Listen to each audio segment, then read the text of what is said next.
This little painting has a tale to tell. In fact, it nearly didn't get painted at all. Want to know the full story? Well, let's rewind the clock, but make sure you watch the whole video right to the end. Hello, welcome back to the studio. Well, today, you see, I'm painting on a buff titanium white canvas. But I'll talk about that a little bit more later on. But the subject for today's painting is, as you saw on that little clip, we're going to be using this reference photograph, but we're going to be setting this little building into a woodland scene. Now, I actually didn't want it to be this long. I actually only really wanted the first half of this building to be in the painting. So I needed to sort of do away with this end building a little bit. I've made things a little bit easier for you because what I did is I used a little bit of computer magic to sort of move things around. What I'll do is I'll post a link to that on my Pixabay website so that you can use the same reference picture that I'm using in the painting. So here's the reference picture I'm working from, and as you see, that end building disappeared and I just moved the other end wall up and fitted it onto the end of here. So this is shortened down my building. As I say, I want to set this back into a nice woodland scene, so I really wasn't too interested in what's happening in the background. So the first thing I need to do is to get this image onto the canvas. And if you've seen me do any of this sort of work before, you know that I like to either use a grey tracing paper or I just sometimes use a pencil and I rub it across the back, and then I just use a biro to transfer the outline, because that's all I really want, an outline. So let's do that next.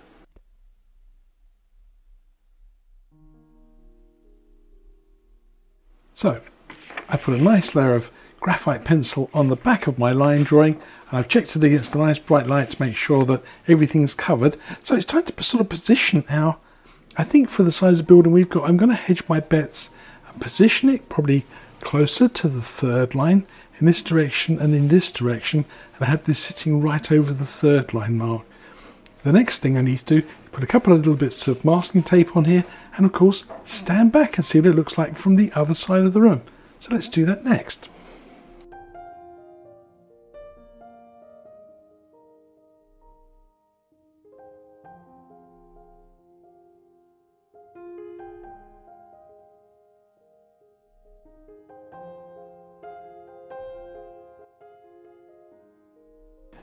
So, as you see, getting that outline onto my canvas wasn't too hard.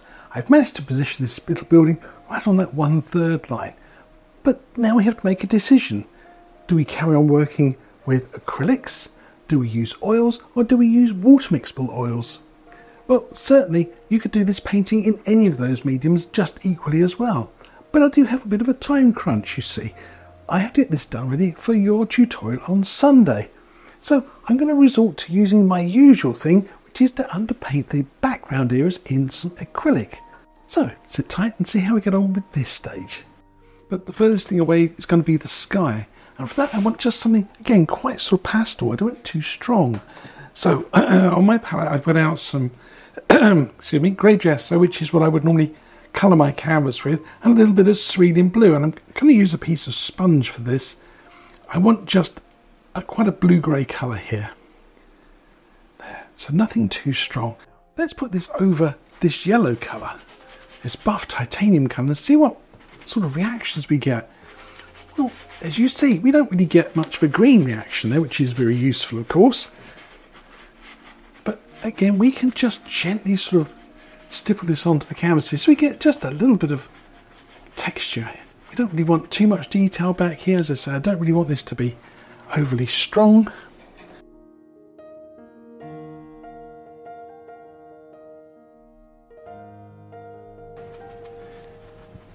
There, you see, nice and simple. Now I'll give this a quick rinse and we can get on with putting on some background foliage and some trees.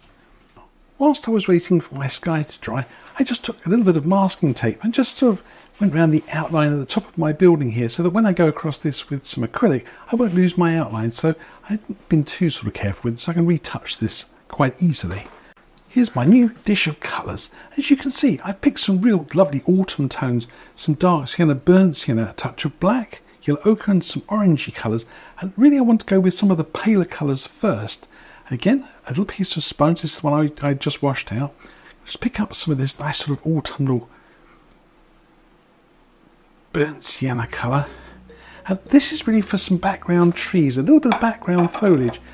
And I want just to sort of peek up through the tree line there a little bit. So again, I'm using just really the edge of my piece of sponge. So I sort of tip it on a corner and just sort of tap through here.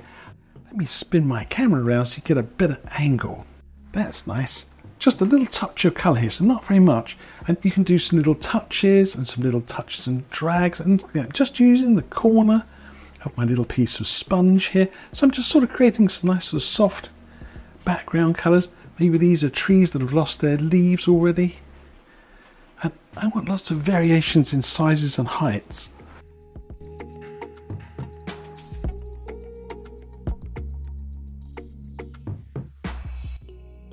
Now I'm just going to drag this down. Now I'm going to drag this down a little further here because I'm going to put some more foliage on top. And if I see any little gaps through this flower foliage to just a plain blank background, it might look a little strange. So best to cover up a bit more. I might go in now with maybe just some of the darker brown tones because I want to just mix these two together. Again, layering up my colours here. And I might just dab in and just use a little bit more texture. And we're going to highlight this with some oil paint a little later on as well.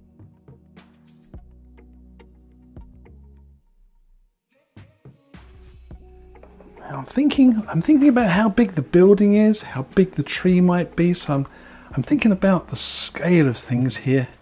Do I want to go a little bigger with that? Do I want this to be part of a bigger bank of trees maybe? I think I do actually. I think I like the idea of that. I don't really want this open edge here because I know that people's eyes tend to leave paintings at the edges and corners. Painting is, as I've said before on my previous tutorials, that painting is really a bit of a guided tour. So it's up to the artist to put in all the signposts, where to look, what to look at, how long to spend looking at certain things, things of more interest, are they on hot spots? So sometimes when you're painting away, you do have to think about how someone's looking at this and what they're going to see.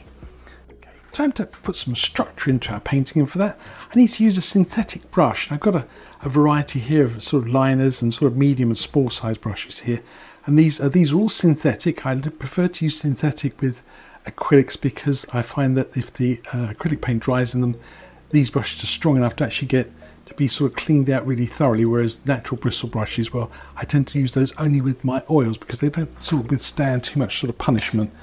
Now, I've also got a little pot of water just off to one side, and I'm going to just add a few drops of water to this brown colour here. So we've got a little bit of those two brown colours mixed together.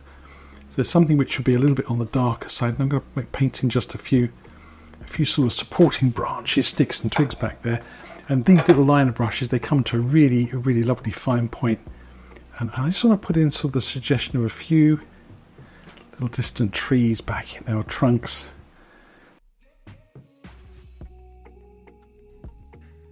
As you see, I've put in a lot of detail here in the background, and it's so easy to do in the acrylics. I put in a couple of bigger trees as well. This little fir tree here, I think I'm going to put some little touches of highlights on that too.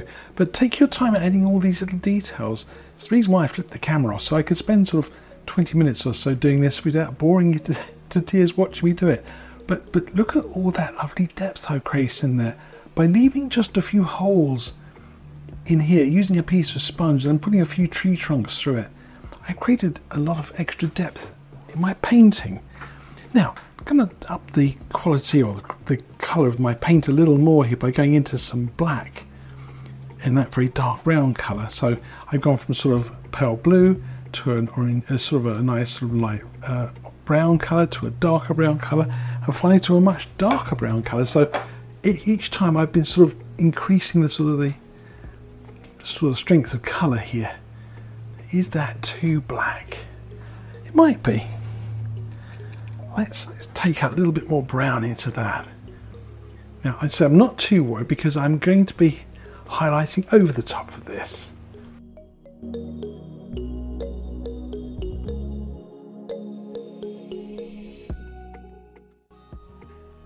do I go off the top of the canvas?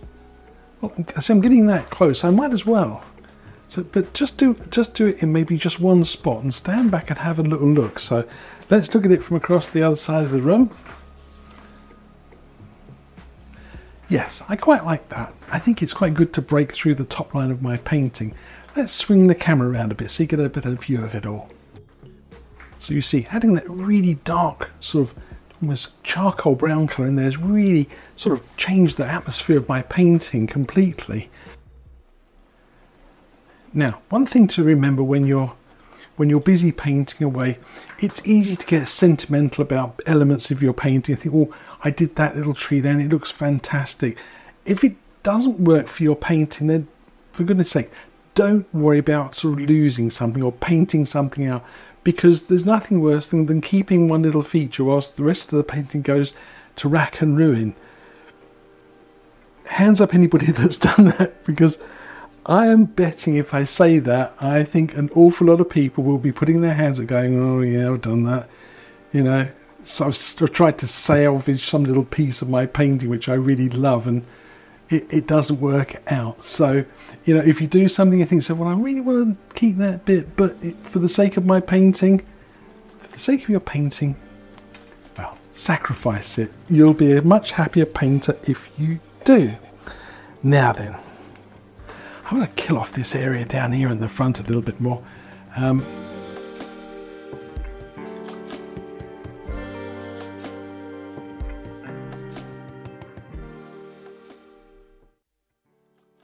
It looked like I've just drawn a black outline all the way around the edge of my building. Yes, I think I did. You see, it's when I stand back and I see things like that, I think that just doesn't look natural. If I change it though, and just kind of look at the shape a little bit more and kind of give it a bit better outline, suddenly it doesn't look as bad. But I've got to be careful here because it could just get a bit out of control. So there we are. But it's those things, drawing lines around the outsides of the building, that can get us into a bit of a pickle.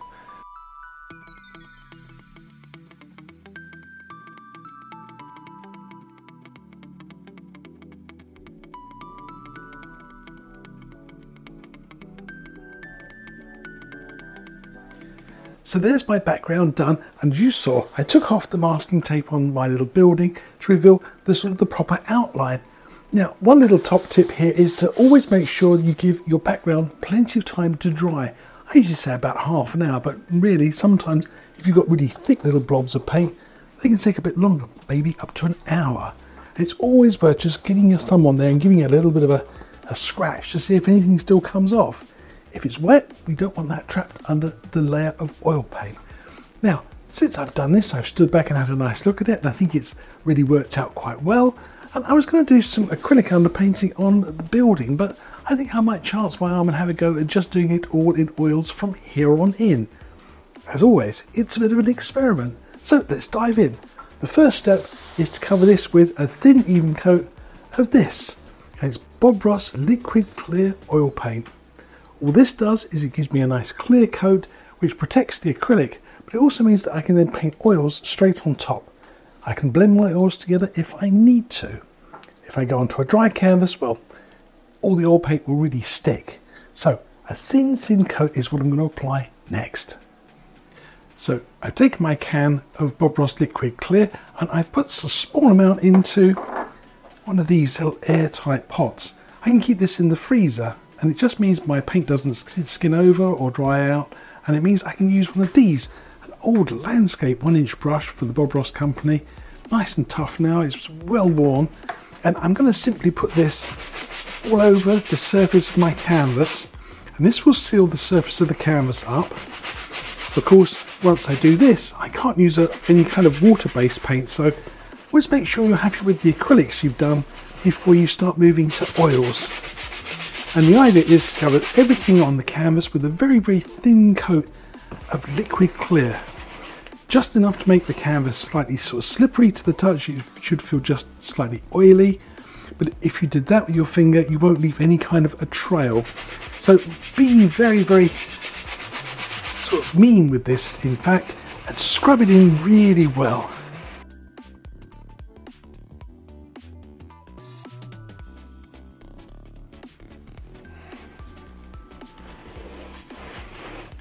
So that's it. Finish off with some nice long flat strokes just to even out the surface.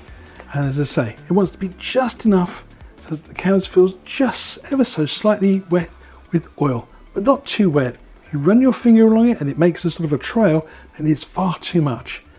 Let's have a look at our colour palette. So here's my palette. As you see, I put out quite a nice selection of colours here. Some white and some blue, that's predominantly for this little cottage. Some black and Van Dyke brown, Lisbon crimson red, Indian yellow, ochre and some sap green. And these are all going to make me some lovely autumnal colours. So I really want to start thinking about painting some of the highlights on the background bushes and trees first, before I even touch this building. So I'm going to need a variety of different sorts of brushes. Filbert brushes, fan brushes, there's a little flat brush there, there's a slightly bigger one there, and of course this, which is my homemade sort of brush for doing sort of spray on the foam of a seascape. It does great grasses and little touches. It's a really perfect little brush, and I made it from an old fan brush. So if you haven't made your own, I'll put a link to the video where I adapt a fan brush into one of these little brushes. I think you'll enjoy using this a lot. So let's start with putting on some of the highlights in the background. And as you see, I've got quite a lot of autumn colours, but not all of these trees and bushes need to be bright orange. I can have some nice sort of limey green ones as well.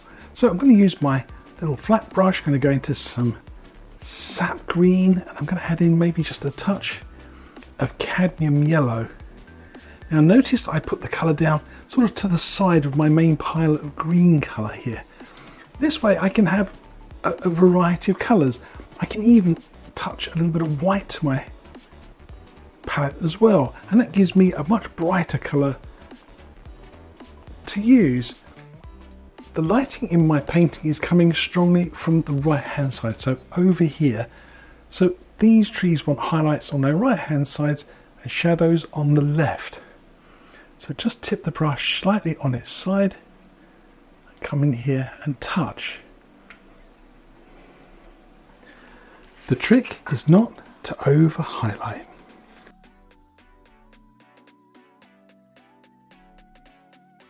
When you're doing little highlights, say if I highlight this little tree here, think about highlighting one section at a time. So you see I've just done one little section there, load some fresh colour, maybe I'll do another little branch here. Again, light from the right hand side, more shadow. And this little branch back here, maybe it's a little bit darker, so I've just gone into a slightly darker colour. So I've done 3 little patches of highlighting there to highlight one little tree branch.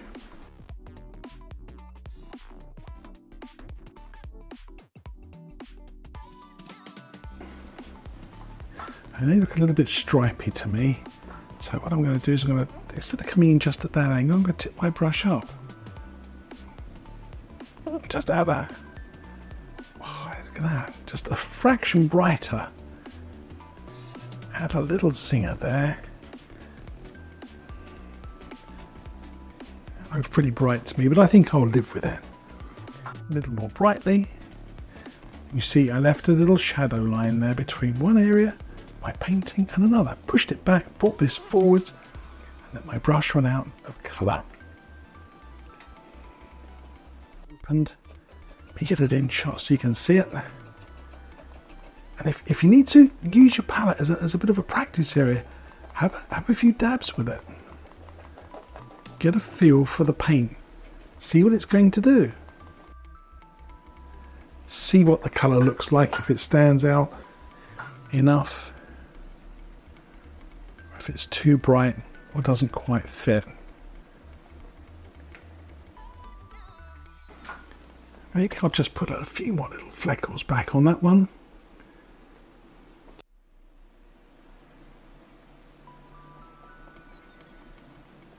as you see instantly, that really stands out a little more.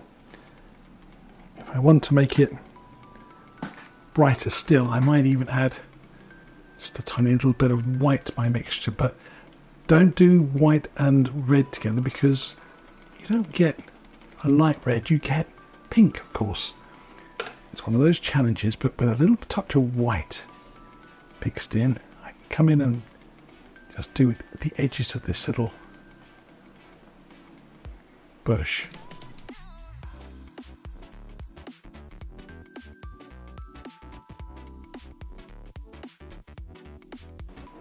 Now be careful if you've got greens here, because red and green make Christmas brown. They make it sort of a lovely goldeny brown colour.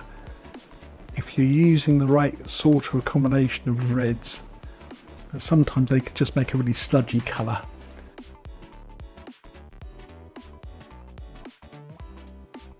Well, this is my painting so far, and I've got to say, I'm not in love with it. No, I'm not. It doesn't really do it for me yet. It's not inspiring me, and there's a good reason for that. I'm judging my painting too soon. And I think this is something which happens a lot to artists. When we're working away and we're doing paintings and that, and we stand back and it just doesn't really kind of speak to us. It doesn't sort of give us that sort of little thrill that we're looking for, that a painting's really going well. And it's possible that we might just quit and give up. I could walk away from this painting and just say, hey folks, not this week. But I know from experience that maybe there's more to this painting that hasn't been discovered yet. You see, I'm simply judging it too soon. There's nothing yet to see. There's no narrative, there's no story to it. And a painting should really speak to you, but it should tell the story of what you're looking at. It should intrigue you, it should draw you into it. It should be saying something to you that says that intangible thing that makes your painting really sort of shine. If I judge my painting too soon, then this is a failure. So I need to carry on and finish this painting. Maybe we'll add a few more little touches to it that will start to give it a little bit more of that narrative, that sort of special story. So let's press on with the painting and see where we go. I want to use something like a brush like this, because I've always thought that if something looks like the sort of thing you're trying to paint, in other words, if this looked like grass, like long grass, then it fits the bill, doesn't it? And maybe if I use this brush, I can sort of create some texture on there that would make a nice thatched roof. So I've got some Van Dyke brown, and I'm going to sort of put it on one part of my brush to start with, and I'm using this as an underpainting. In other words, there's sort of sticky dark colour, and if I just tap that on there, I think it's going to get me what I'm looking for.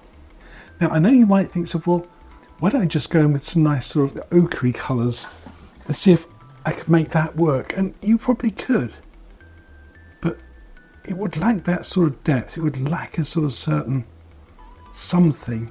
And of course, oils like texture. They like to have a sort of nice sort of sticky surface on which they can sit. And if I just tap this on, in so doing, I create a lovely sort of texture.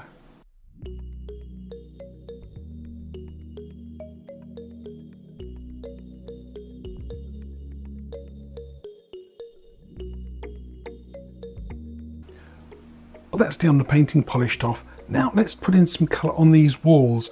And as you sort of see on the reference photograph here, a bit misleading because obviously, open it up, you can see that the end wall here is in highlight and this is all in shadow. And I'm going to turn my painting around.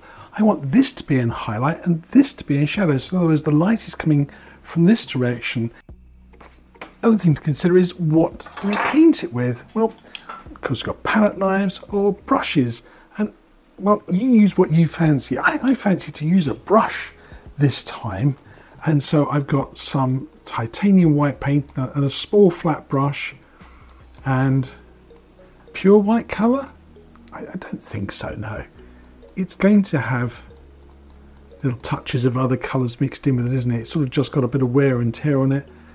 So I'm going to just tone it down with a little bit of yellow ochre, so I'm going to just knock down that colour a little bit. And yellow ochre is one of those sort of standards you see me often use. I'll use yellow ochre with my white very frequently because, well, it adds a nice sort of sense of warmth to the colour, and yet when you see it on the side of the building there, it still has a nice brightness to it, but it doesn't have that sort of slightly glassy look. Now, I don't care if I pick up a little bit of the brown colour into this. It's an old cottage, and I think that, well, unless it's just been painted freshly, it's going to have a little bit of colour mixed in with it.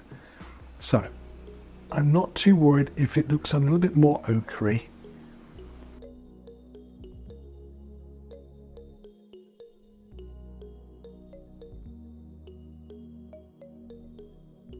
So if you're painting on white canvases all the time, take a hint, colour them a little bit, make up some nice light grey colour. It's called neutral grey. That's what the art world call it. I just call it pale grey, nothing fancy. But just kill off that whiteness, knock it out, and that way you'll find that you end up creating a different look to your paintings, and you will be surprised at how lovely they come together. Now that's a white little touch of yellow ochre. Let's use that same little brush. I'll put a little blob over here. And I'm going to add in maybe a touch of blue for a shadow. And that might be quite nice actually, but let's add, if I've got some, a little touch of black too. My little smudge of paint dried out. Okay, so I want a blue-grey colour for my shadow.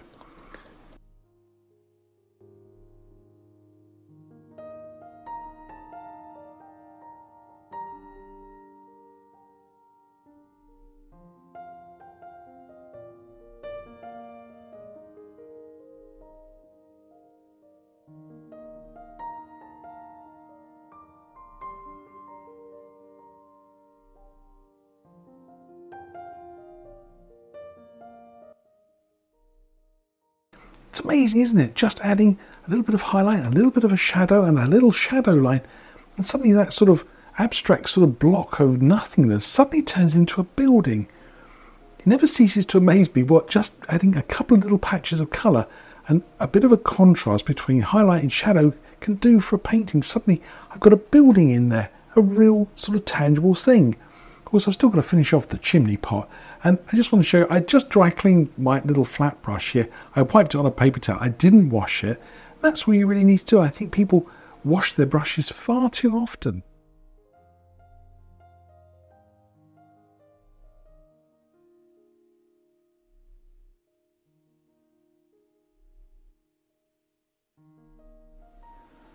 Old fishing rod Grandad made me. I have a bamboo stick and a bit of twisted wire and a hook, and I sat there fishing, and I watched an artist at work sitting just along from me, and I watched him painting. Should have been fishing, but I watched him paint, and I watched him use one brush to do an entire harbour scene, and it was fantastic. I saw him dip his brush into different paints and dabbing it on, and this whole thing just came alive. I just made up a nice little sort of orangey colour there from a chimney pot, and he did it, and it was just like a miracle. How did he do it? One brush.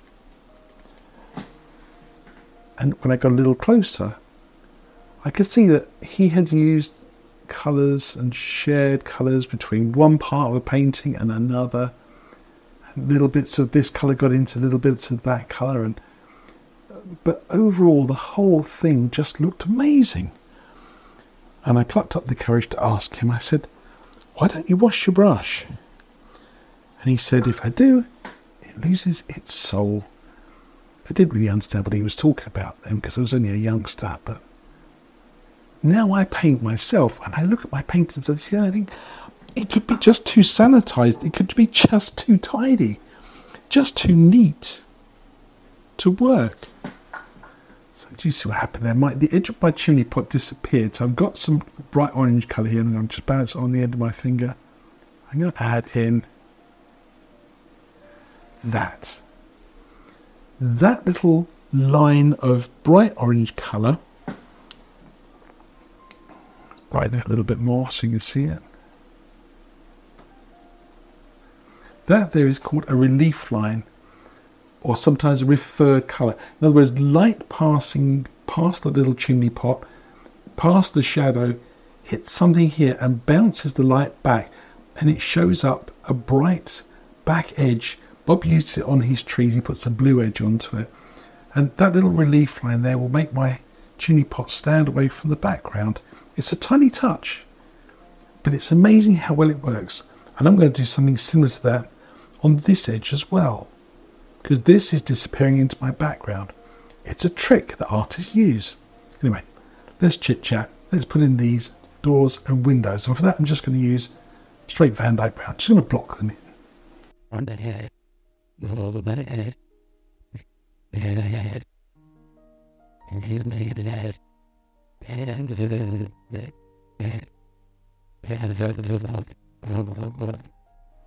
So since my last little conversation with you, I've done some work on the building, and what a transformation. My little painting, which was a bit lackluster, suddenly has now interest. We have something in the painting which really draws you in. And this is the point of the video. Sometimes you have to live with your painting and work at it a little bit more before you dismiss it as a failure. Learn to live with your paintings and carry on working on them so that you add all the elements in. And as you see, sometimes just adding that one element that's missing is sort of the transformation point for your work. Now, I haven't even finished the roof yet, the rest of the thatch.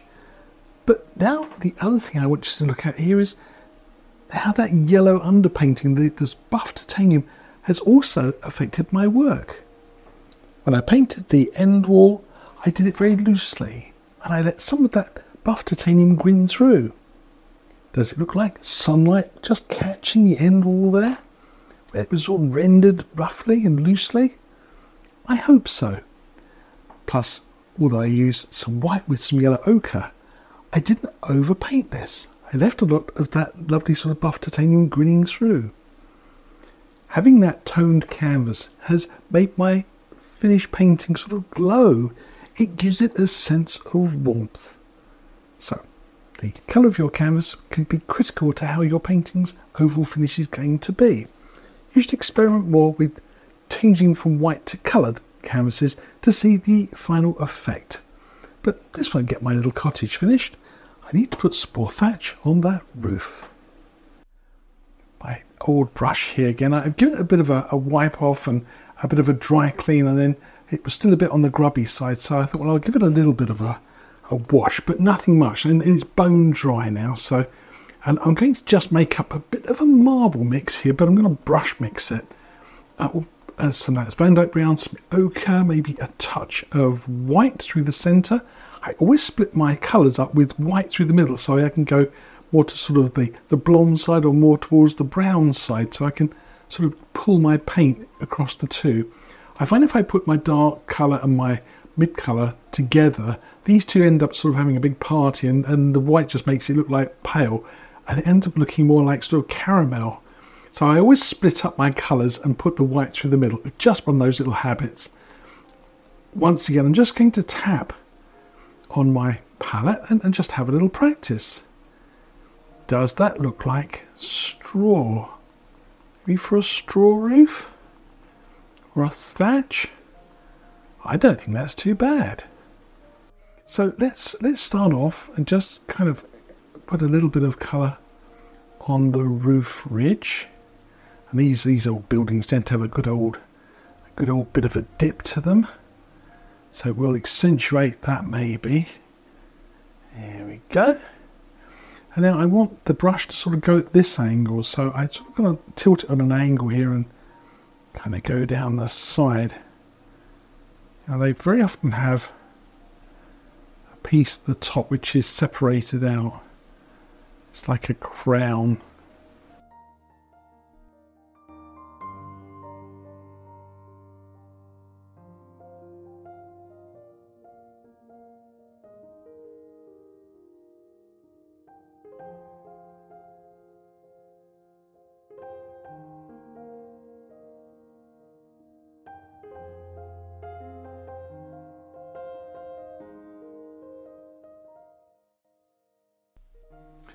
that's where I've got to with the thatch on the roof of my little building here.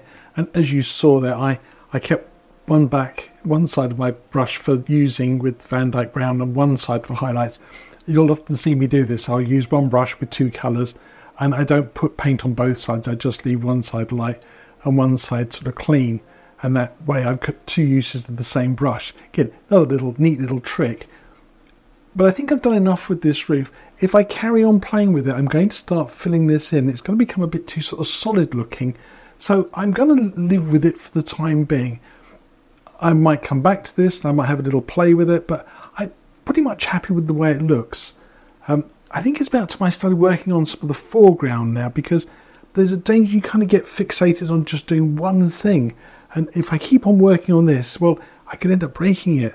I'm going to use a filbert brush now. I want something with a little bit more sort of strength to it. And I want to put in the suggestion of a little pathway here. So I'm going to carry on using sort of similar mixture to this. Maybe a little darker version of that. But I want to sort of drop in the idea that there's a nice path through here.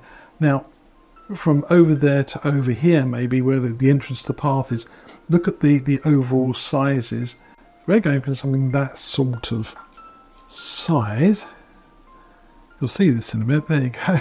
Going for something that sort of size to something wide enough to walk on, which needs to be, well, let's say if we go for something that sort of size, if that's supposed to be something 5 foot wide, say, then how much has it actually grown to being over here? So it's gone from over there in the distance over here in the foreground. I mean, if that's 5 foot, then that's like 5 inches, isn't it? The path hasn't grown enough.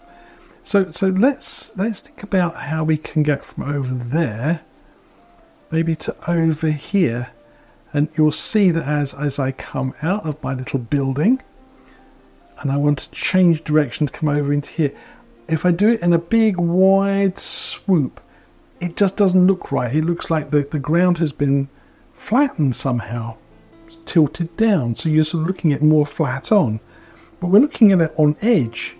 So things on edge tend to be not like that. They tend to be more sort of sharpened, like a point. So this is something I want you to bear in mind. When you do a change of angle on a flat plane, it needs to be very sharp. It's come out and then change back direction and slowly come down into the foreground. And as it comes forward in the foreground, it wants to grow dramatically.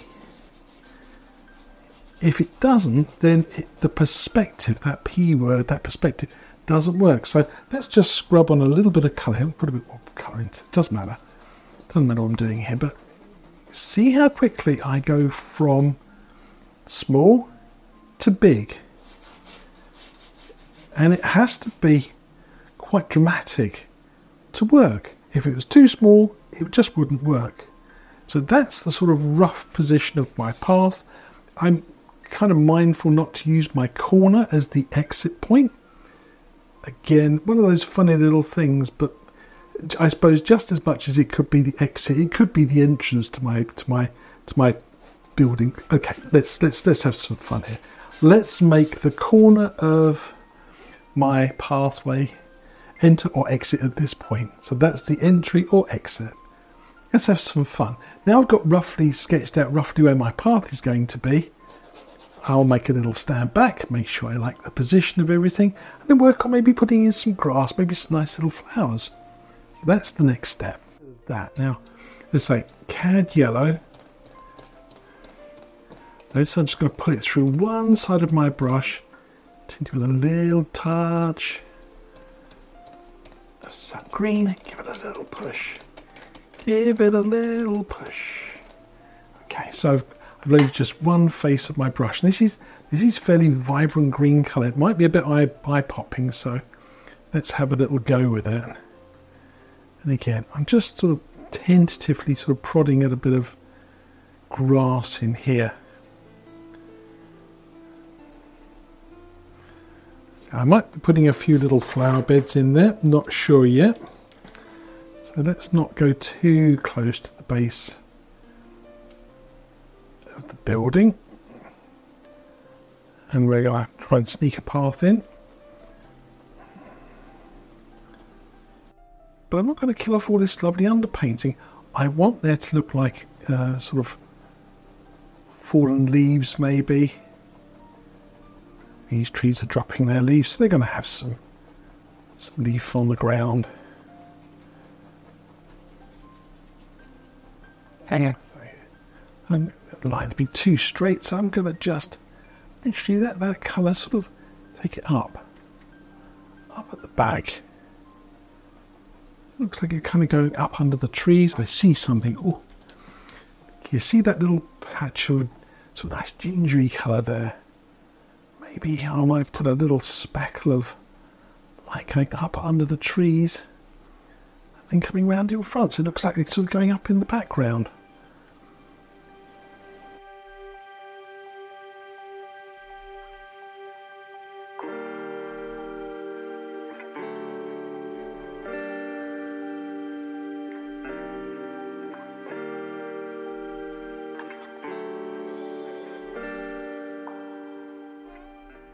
But I've had a chance to sit back and look at my painting and kind of go away and have a look at a couple more reference photographs. And just to show you how much you can misjudge things. I thought this roof looked almost spot on with the colours. But I'll bring up a couple of reference photographs up here in the corner somewhere. And you can see that when I stood back, I thought, gosh, it looks a bit too sort of fresh and new. Yes, it looks like sort of fresh straw. I can look out the window and see the grass in the garden sort of dyeing back this sort of colour. But you see thatch on a roof, it's reeds, and they're not this colour, they're much more brown. So this, I think, is just a bit too lively. It needs to be calmed down a bit. And I quite like the green coming through here. This is quite nice, but I like to sort of frame my painting a little bit more. I like to bring in maybe just a touch more dark at the corners here, and maybe think about the light direction again. So I might put in something dark and shady through here, again, just to sort of cut this corner off. And then I'm going to do some pathway on here. And then I think we need to put in just a few sort of nice fallen leaves. But I don't want to overcomplicate my picture. So once again, let's start work and see how we can change things a little bit.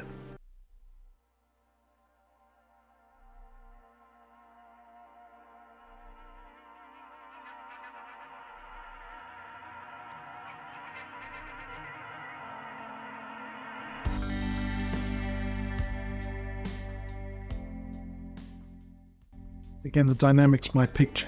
Now that's really framed and that has become like the centerpiece.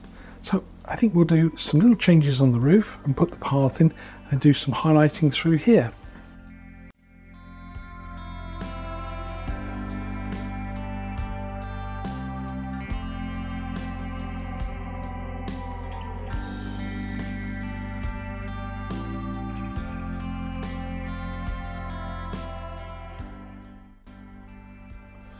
Notice I just sort of drag my brush. I'm not particularly sort of trying to do anything other than just sort of lay down the sort of shape of a path here. Don't forget that path is fairly flat, so if you come across it at an angle, it looks like your path is running downhill. So, you know, even if you're coming across something like that, think about coming across flat. Okay, there's a bit of a top tip there for you. Come across with a flat stroke. Okay, so even here, you're doing long flat strokes. I'll darken as I go out. But see how that again takes your eye into the painting again. Now I think there's a bit of wear and tear on here, so I'm going to have a few little sort of flicks of sort of detail there on the pathway, wear and tear on the edges. I need to put a bit of blue into my paintings onto pathways as well.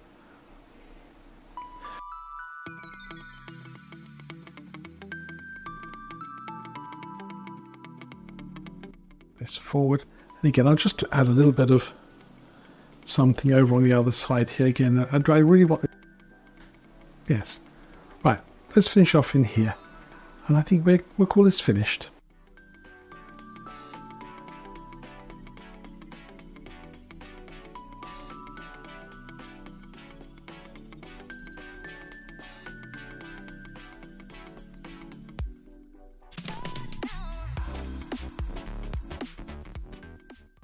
So there we have it. A beautiful little cottage set in a woodland scene with a thatched roof and lots of tales to tell. I hope you've got something from this video, and if you have, don't forget, give it a little like and subscribe and leave a comment below. I hope to see you for another painting tutorial soon. Happy painting, people. Oh, and don't forget, there's more lovely videos for you to watch coming right along.